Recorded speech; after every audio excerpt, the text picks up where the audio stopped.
बिस्मिल्लाहिर्रहमानिर्रहीम।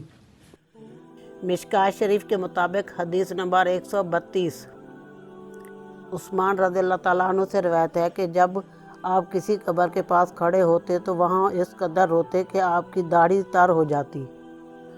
आपसे पूछा गया कि आप जन्नत और जहन्नम का तज़किरा करते हुए नहीं रोते मगर कब्र का ज़िक्र करते हुए रोते हो।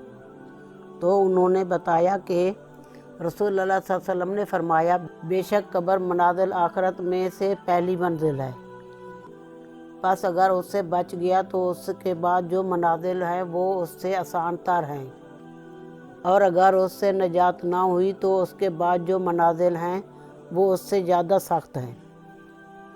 रावी बयान करते हैं, रसूलुल्लाह सल्लल्लाहु अलैहि वसल्लम ने फरमाया, मैंने कब्र से ज़्यादा सख्त बुरा मंज़र कभी नहीं देखा।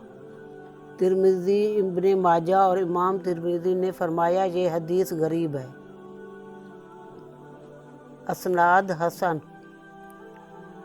रवायत तिरमिज़ी शरीफ हदीस नंबर 2308 और रवायत इब्ने माजा हदीस नंबर 4267।